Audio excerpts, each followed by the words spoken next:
Hello, everyone. Today we are here to do episode 18, and today's topic is developing confidence, pushing limits, and developing a growth mindset in youth athletics. Today we have here with us Harry Ambrosino, and Harry is an athletic performance he's been in the athletic performance field for over 12 years. He's a coach in athletic performance, and his knowledge and experience within the industry is unmatched. He actually coaches my son, so I can speak to this personally. The improvements and the advancements that my son has made actually in the last while since he began seeing Harry has been incredible. So I got really excited and I was like, I really need to speak to Harry and talk about pushing limits, and to really focus in on growth mindset and what it looks like to develop that amongst youth in athletics. So I'm really excited to get started here with Harry today. I have a bunch of questions for him. Harry, thank you so much for coming on the show. I'm so You're welcome. excited.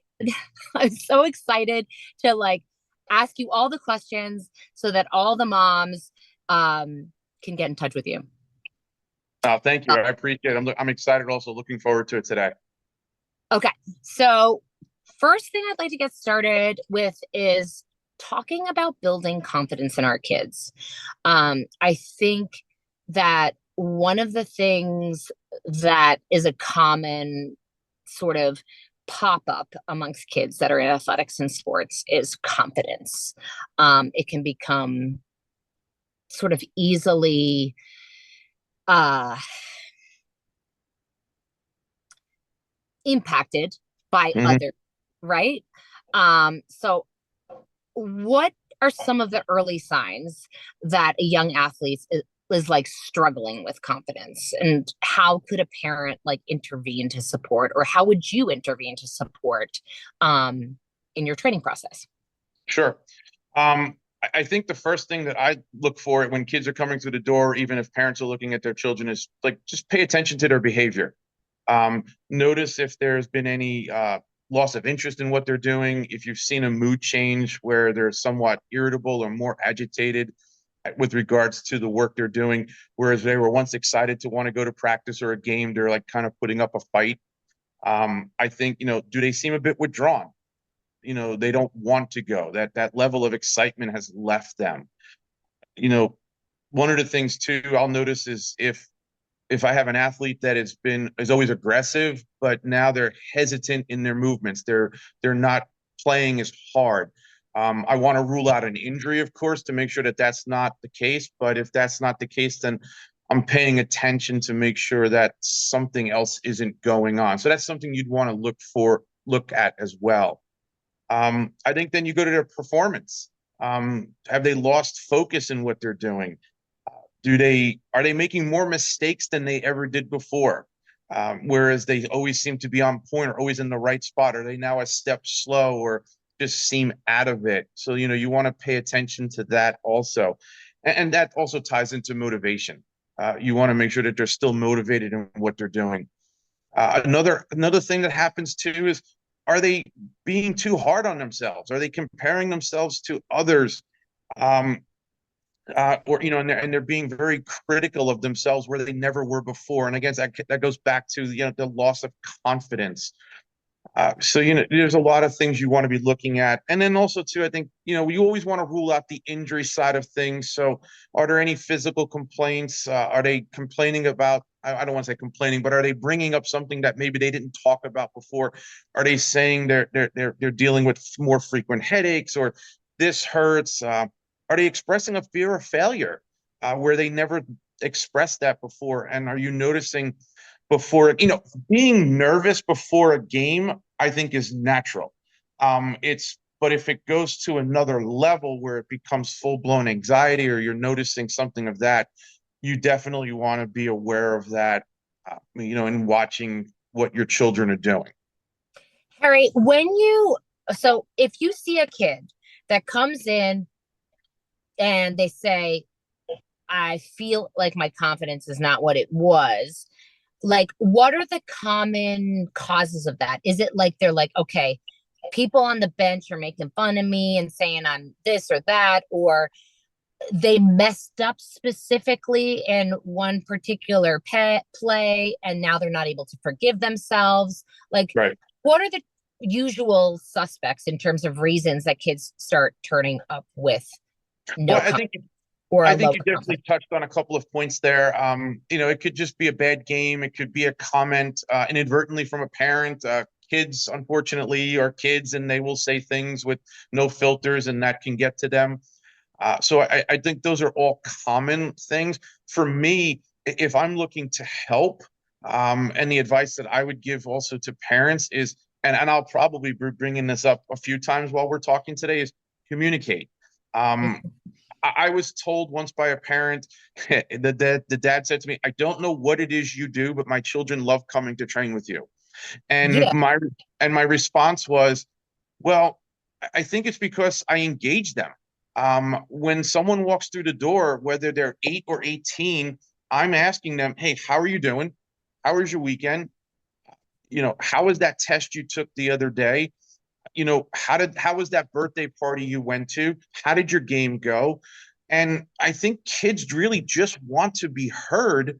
And when you engage them in the conversation, that kind of makes them feel maybe an inch or two taller, so to speak, because someone like an adult really wants to hear what they have to say, and they're not being pushed off or handed an iPhone or an iPad or whatever to just sort of sit and get out of the way. So I have found out that just communicating goes a long way. So, like, just activating the conversation and really getting to the bottom of like where's the confidence issue coming from, um, and helping them feel heard. I can see how that can build confidence for kids because, like, like you said, sometimes they just are their opinions are not really heard. It's more the Correct. adults in the room end up taking over, and kids are able to advocate for themselves. They're able to say what how they feel and what's wrong if we give them the opportunity. I love that. um okay, so question so I want to know about introducing that growth mindset. So they've come in, maybe their confidence is low. You're working to rebuild that, but that's uncomfortable. Let's be really clear. Like that process is uncomfortable. So, growth is uncomfortable. So you've mentioned that the growth mindset is like really critical for young athletes. So maybe explaining, what is a growth mindset and why is it so important for youth to develop this in sports? So I'll start answering that question by saying, if your listeners are avid readers or like to listen to books, I would say 7 years ago, I was going through a rough time and I was having lunch with an individual who I very much respect. And I said to him, "Hey, could you recommend a book for me to read?" And without hesitation, he said Carol Dweck's Mindset. And I went out immediately and bought the book. And it's a book that I've read a couple of times already. And she discusses this idea of a fixed mindset versus a growth mindset. So I think Mhm. it's important to understand what the difference is between the two. So a fixed mindset is an individual who feels like they were born with certain attributes and skills and abilities that cannot change. And they have this somewhat fear of not wanting to come out of their comfort zone, and they're more than happy to just stay in their lane. And I'll use the term, like they feel like they're stuck, or I feel like they're stuck. Whereas if you're an individual with a growth mindset, you have this belief in yourself that you can develop your abilities, and you can do this through training and hard work and help from others. One of the biggest challenges, for me, it's just being a business owner now for the last 2 years, as well as training since in this industry since 2011, was getting out of the way of my ego and asking people for help, Oh because yeah. that opens you up to a lot of different things. You might get criticism, and a lot of times people don't, they want to just hear the good things about themselves, and we're all human, we do. But if we want to get better and we want to grow as not just athletes, but people in general, we should be open to embracing challenges. We should be happy to learn from criticism. Um, Setbacks, no one wants to deal with them, but they're opportunities for you to get better. So, when you work through your setbacks and can learn from them, they're only going to make you stronger. And I would say the last part too is just, finding inspiration and success from others.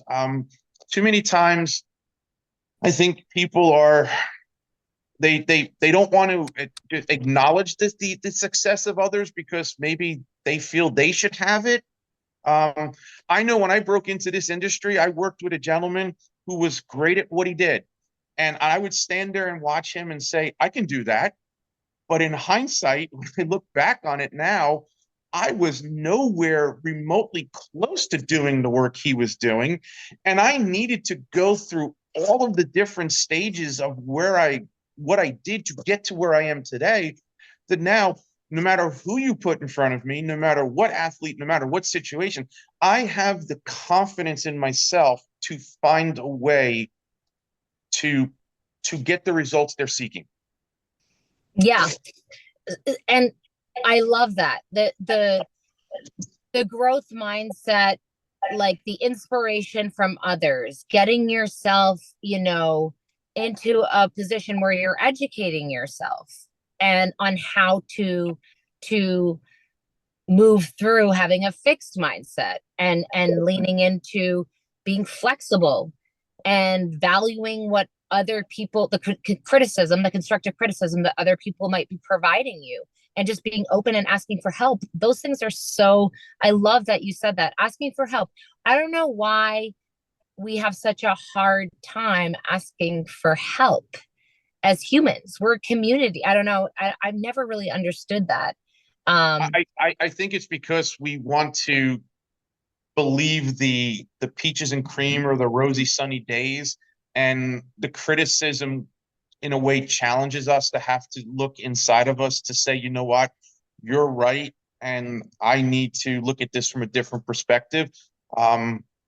And sometimes people just don't want to admit that they're wrong, if we're just being fair That's about right.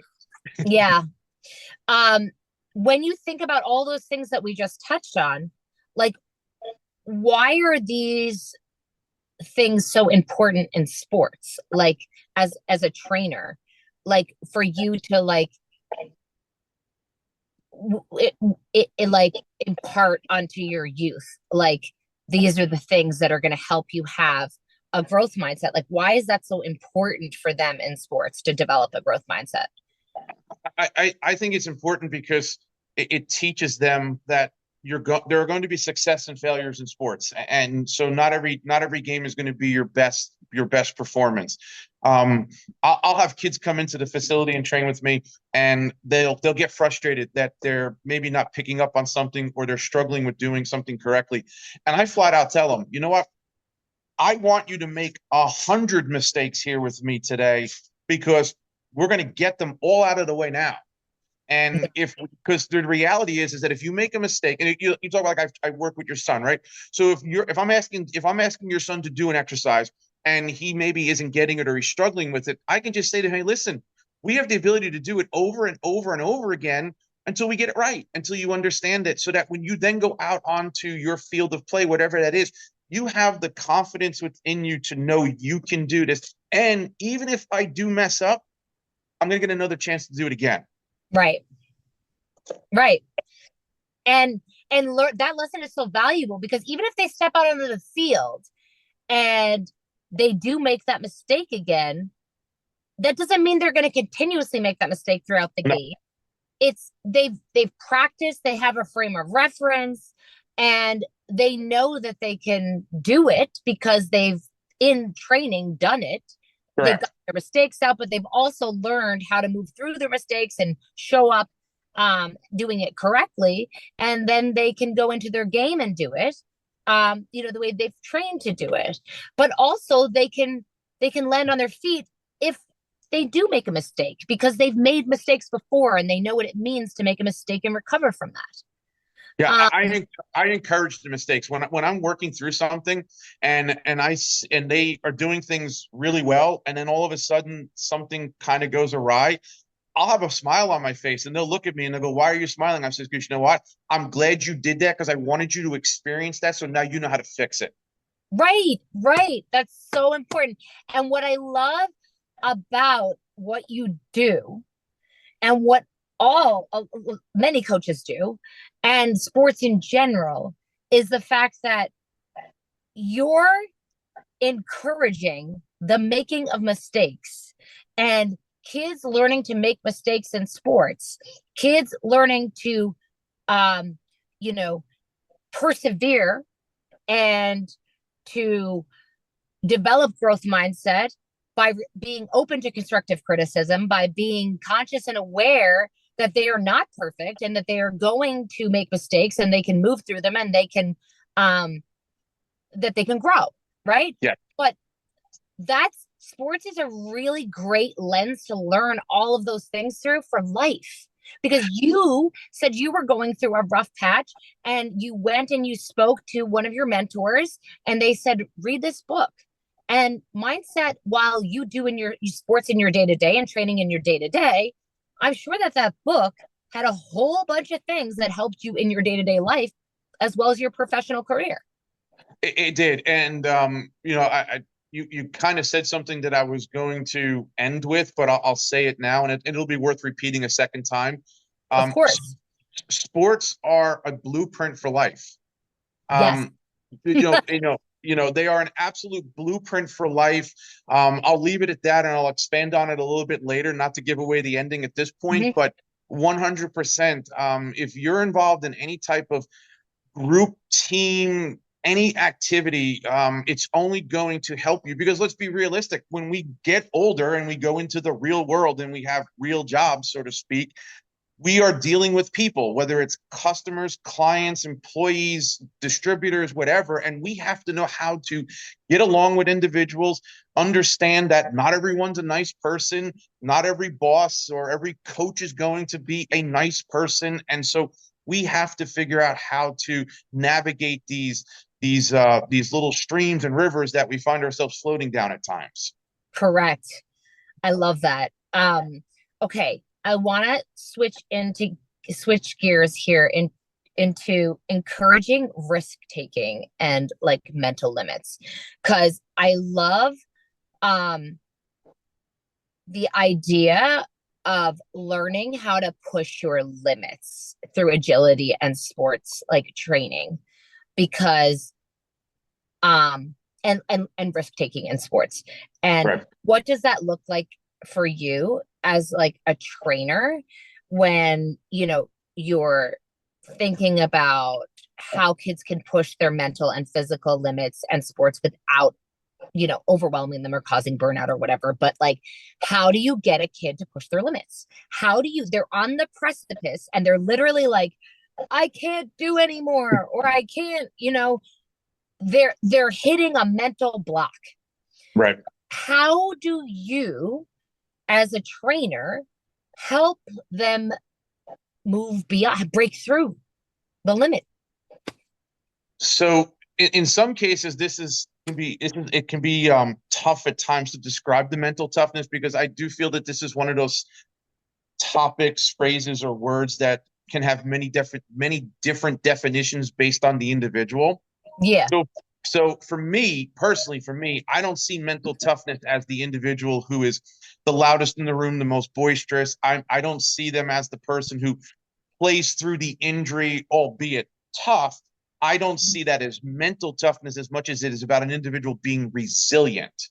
Mm-hmm. So from that That's a great point. perspective, That's a great so from my perspective, um, I define mental toughness as the person who is willing to wake up at 4 or 5 a.m.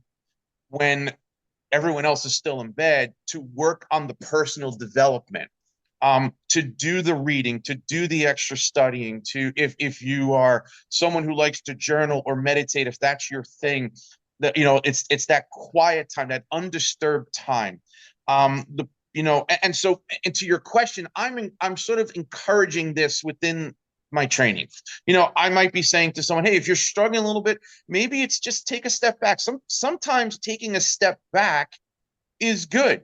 I use an example of weight loss, and I can only speak for myself. But when I've gone through times of wanting to get in better shape and lose weight, and I'm going full speed 100%, and I hit that wall, and I'm not encouraging this for everyone because it works for me, but maybe not others.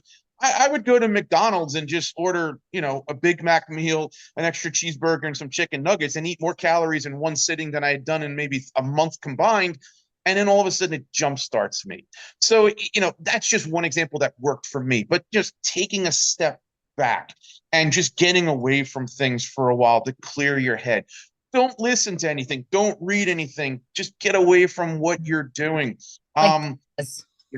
yeah, just taking a couple of days. Whether it's for some people it's 24 hours, for others it's a week. I don't know, but you just kind of have to find out what works for you. Yeah. And I have this thing that I've been saying now a lot lately, and it's be boring. And when people ask me like, how do you describe your training? I call it boring, but I say it boring with a smile. It's not a negative connotation. It's boring in the sense of just stick to what works. If it's waking up at the same time, having a similar breakfast every day, making sure you get your workouts in, be consistent. Because a lot of times what'll happen is when individuals are at that point where they feel stuck and they can't break through, that's the moment you have to continue doing what you're doing, because it's with the continued effort that you'll then have that breakthrough.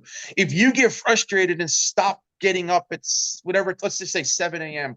to start your day, and you decide to, I'm going to give up on it, I'm going to sleep till 8 or 9 or whatever the case may be, now you're taking a step back. Yeah. And so it's just keep pushing forward, keep doing the things you've been doing, because ultimately you will have that breakthrough. Now, there can be mechanical issues or tweaks that I can make in someone's training performance. I can change a workout. There are little things that I can do from a performance side.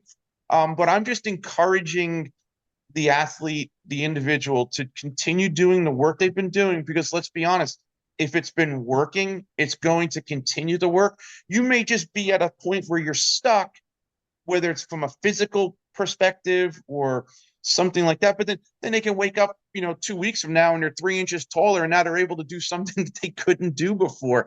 And those are things I can't control. Right. There's a bunch of variables. 100%. So, it's being present, being consistent, continuing to do the work. And, we just, and again, communication. I'll say to them, what did you feel in your game? And trying to get that feedback from them and see if there's something I can get from them that might tell me, hey, okay, this might be the case. Or if I have the time, physically go out and watch them. Question for you. When you get to know an athlete, I'm sure that you like, do you think that a way that you can push limits is when you learn the athlete and you know what makes them tick, and you can say certain things to elicit certain responses Yes. to make them break through a limitation? Do you think would you say that that's true for you as a coach? It is, but it's something that has to be developed over time. Yeah. And it's not just the relationship that I build with the athlete. It's the relationship I build with the parents as well. Yeah. Because there has to be a trust factor on all sides. Mom and dad need to know that when their son or daughter is with me, that they're in a safe place, Correct. that they're being taken care of, that I'm not going to put them in any harm's way. It's why I ask a lot of questions of, what subjects do you enjoy in school? How was your weekend? What was good about it? What didn't you like about it? Because I tell parents this all the time. If you're looking for the trainer, coach, whatever you want to call me, who's going to get in your child's face, yell, scream, jump up and down, I'm not that person. Yeah, That's you not could who I do. am. You have another way of doing things. Right. And if you have a level of, if you're in this for the long haul and you're looking for the small victories as opposed to the immediate one, this allows me to build and grow a relationship. And on my way of getting angry at one of my athletes is basically walking over to them and just standing alongside them, maybe putting my head down and whispering in their ear saying, I know there's a lot more in you. I know you are much better than this. I've seen much better than this. I'm not quite sure what's going on today. If there's something going on that you want to talk about, I'm happy to help you and listen to you. But if you're just dragging your feet today, how about we change our attitude? Yeah, And you're it can literally be something. just supporting them in letting them know you believe in them and you know that Right. this is that's I love that. Um, I had a coach. I used to row. I rowed nationals for crew. And there I had this coach. And she was able to, like, when we were racing, she was able to push my limits like no one had was able to do. Like Right. she could, but again, she had a great, like, my parents had a great relationship with her. I had a great relationship with her, and she knew, she knew me as her athlete, where I was at and when she could ask for more. Like, Right. and there's, like you said, it's knowing your athlete when it's like, okay, they're giving their best, but there's a small amount that, like, a amount of wiggle room that might win us this race, Correct. because they might have this much gas in the tank. And I could see, I know her well enough that there's a little gas left in the tank. Yeah, Um, that's very true. And I've had many athletes, at the end of, like, our sessions are for the most part 60 minutes. And when the session is over, and I go up to them and I'll always shake their hand or fist bump them or something of that. And they're like, "Oh, it's over?" And I'm like, "Yeah, it's the hour's up." And they're like, "What happened?" And I'm like, "I don't know. You it worked flew. hard. You worked hard and you did." And you know what? And I think You were that's, locked in. You were locked in. you were locked in and we had fun, and it was, you enjoyed what you were doing, and you know what? You weren't distracted by anything, and we were able to carry on a conversation, but you got your work done and you walked out of here feeling like you accomplished something. I I'm sure that you, in your time, have also, uh your athletes signals and signs when they're getting tired. Yes. um I'm sure you can, as a trainer, even remind your athletes, like, hey, when you got the game this Sunday and you start to feel like this, here's a way that you could power through that, like through Yeah. that fatigue or whatever, you know. A great example would be, very recently, I just got done training one of the local high school football teams for the whole month of July. And Mhm. towards the end of one of our workouts, I had them running 100-yard sprints, which they were Mhm. not too thrilled with. But when we got to our final one, and as they were, hands on knees and bent over, I looked at them, and these were 60 young men. And I said to them, "Gentlemen, at some point in your season, whether it's early, middle, or late, you are going to be faced with an opportunity here to have to dig in deep, and Yep.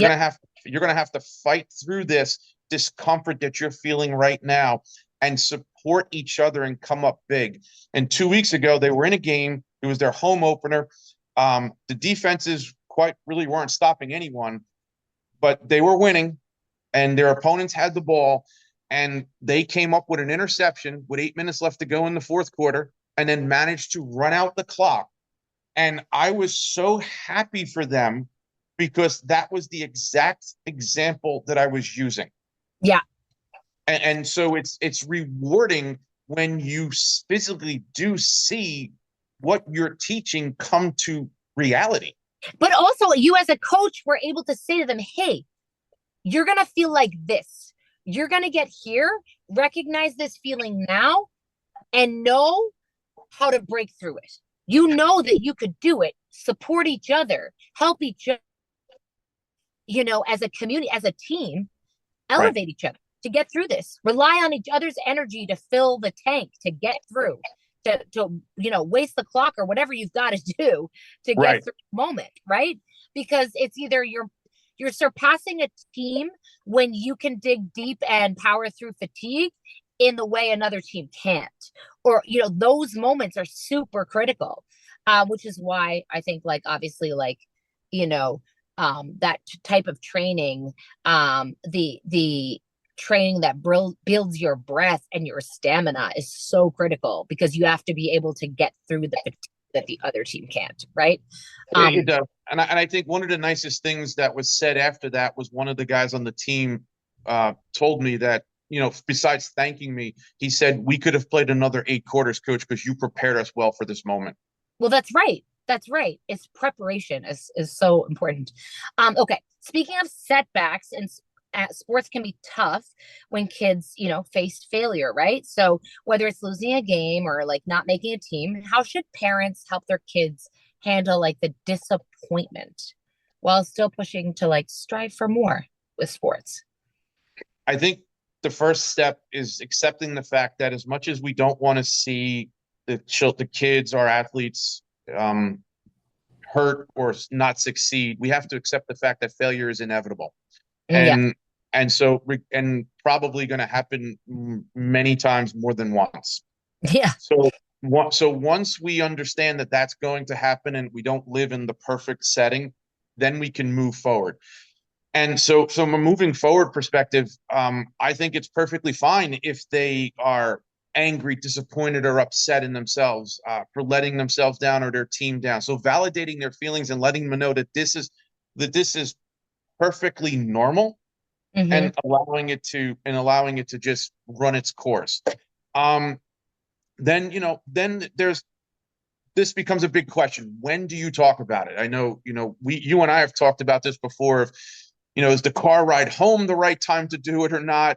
So I don't know if I'm the parent. I don't know if I'm bringing it up in the car ride. I might just want to let that just sort of let it run its course.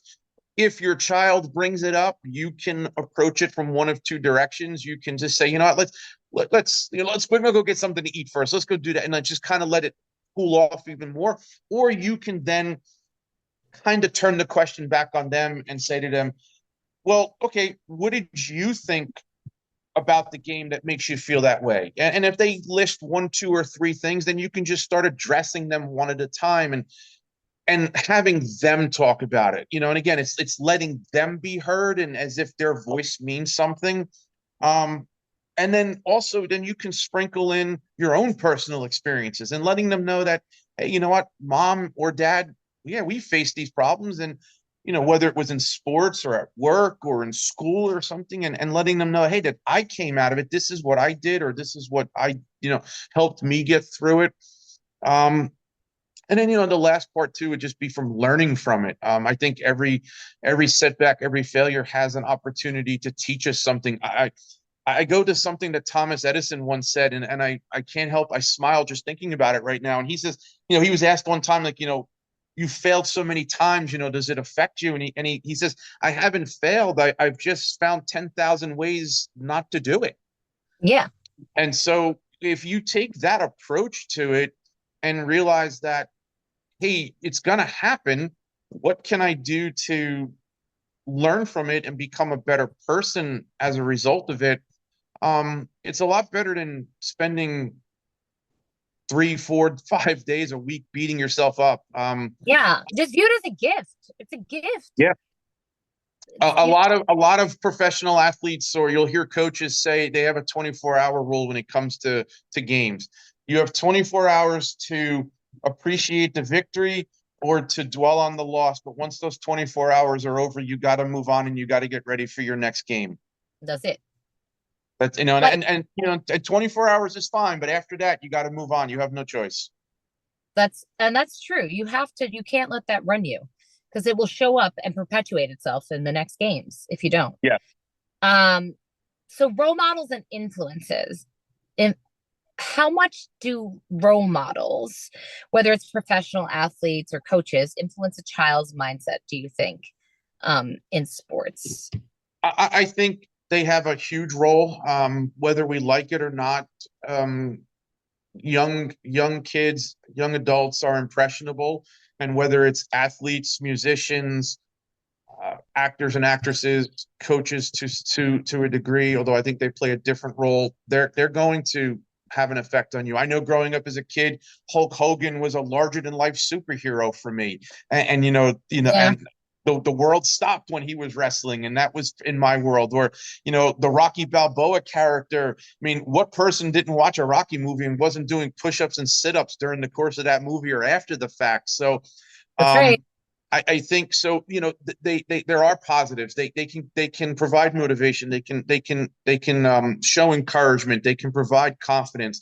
From a coaching perspective, they can, in some ways, they can be that a parent-like figure. A lot of times, coaches can be the opposite of your parents. They can be that cool coach, or that other person. So I think whether we like it or not, kids are always going to look up to the adults, to the athletes and so forth.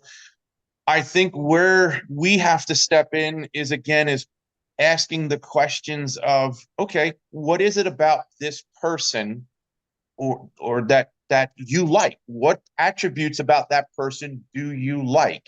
Um, and just getting them to talk about it. What inspires you? Like when you watch so and so play, or if you listen to this person's music, what is it doing to you? What is it helping you with? And then I think also just making sure that the kids understand that they're human beings just like us, and they're going to, at some point, maybe publicly or not, make a mistake, and let them know that that's okay too.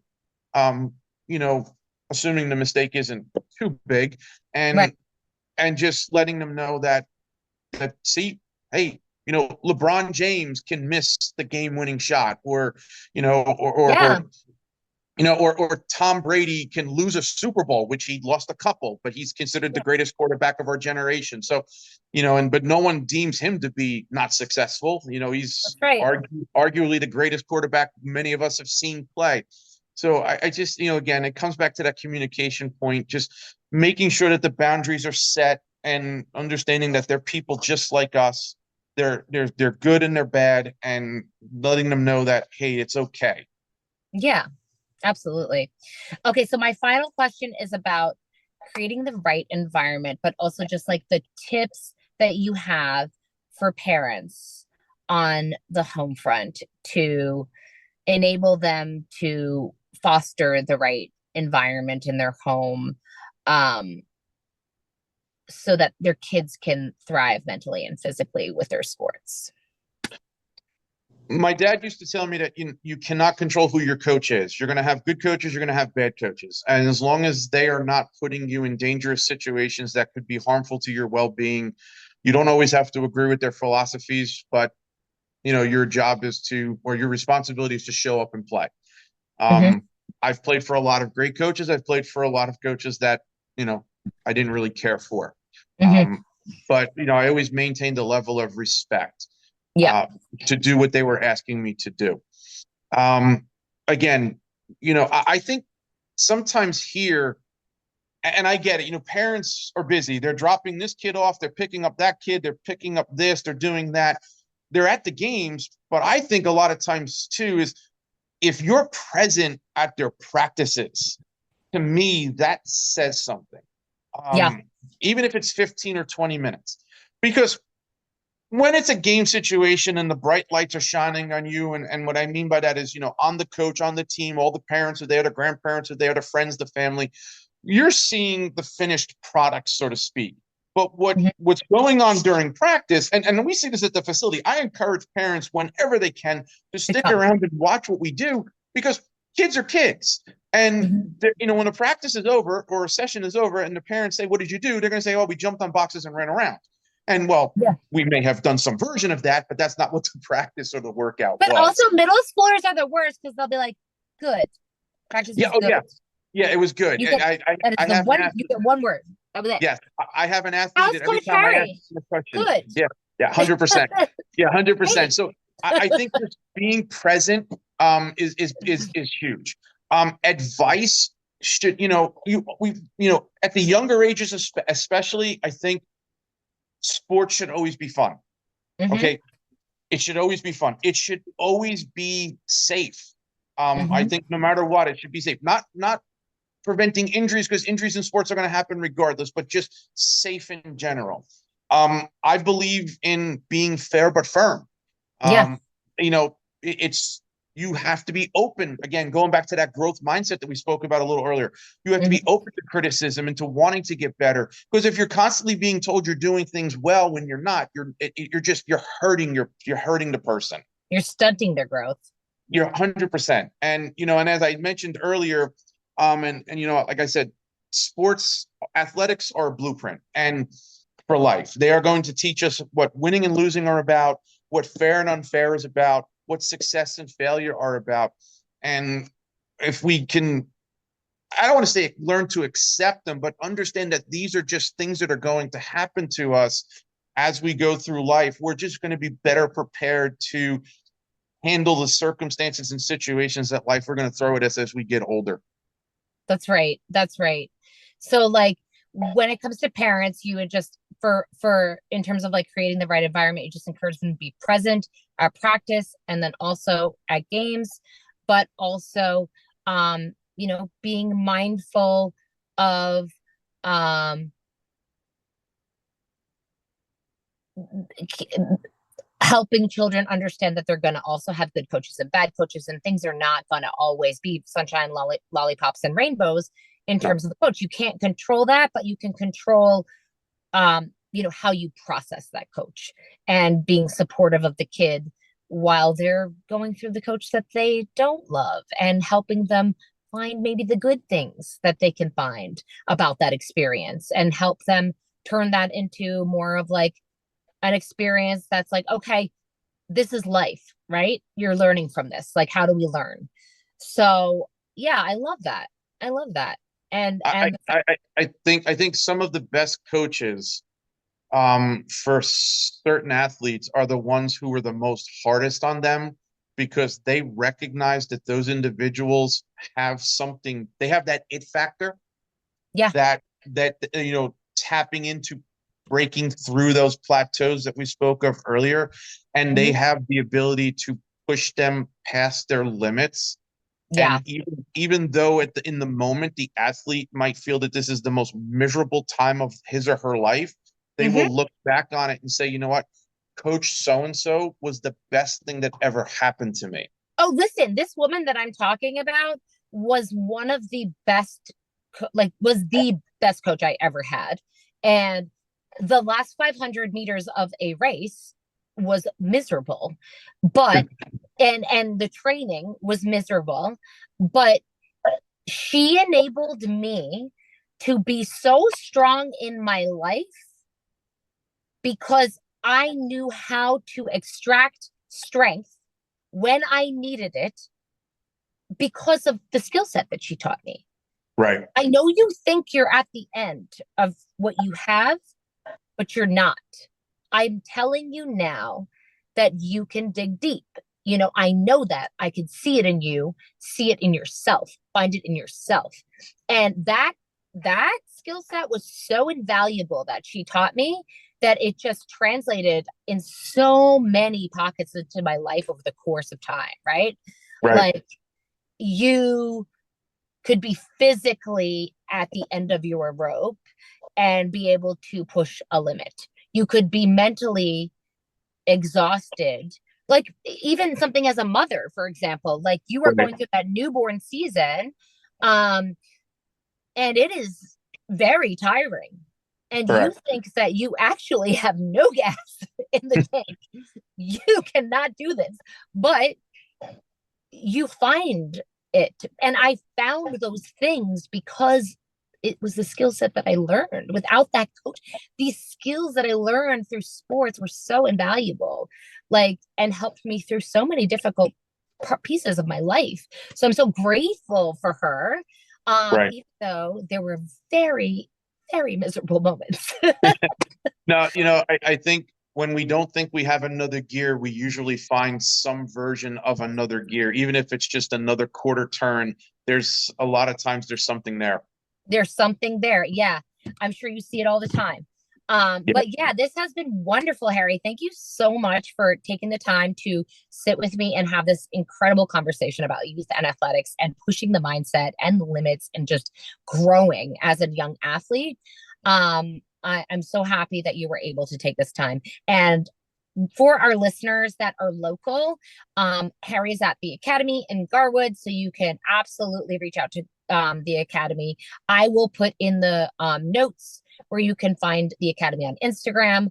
And if you want to speak to Coach Harry, you can definitely reach out there and set yourself up with a session. Harry, do you have anything that you'd like to add? No, I didn't. Just thank you very much. And if anyone, just speaking of the facility, we're on North Avenue in Garwood, and if anyone would like to reach out to me directly and personally, I'm also on Instagram at speedcoach_Harry, and I answer any questions as quickly as I can. I welcome them, and any opportunity I have to work with new individuals and help them. It's why I do what I do. I absolutely love what I get to do every day, and I And and, appreciate it a lot. and Harry, I if any of our parents just have questions about even doing a session with you about how to handle their athletes Yes. and how to handle, maybe confidence or, pushing through those limits and helping the parent create the right environment for that at home. I'm sure you'd be happy to advise parents on, even just how they can better support their athlete. Oh, absolutely. Training is more than just running and lifting Yeah, weights. It's it's it it's a lot of it's many different avenues. And certainly I enjoy this. This is fun for me because it's I know that at the end of the day I'm hopefully having an impact, not only on the kids but helping the parents as well, because as I mentioned earlier, my training is not about just me and the athlete, it's engaging with the family as well. And is a unit. if we're all together on the same page, we're going to see a lot more success. 100%. Once again, thank you so much, Harry, for this session. And I'm so excited that we were able to have this conversation. Thank you, Katie. I appreciate it. Thank you very much. Thanks.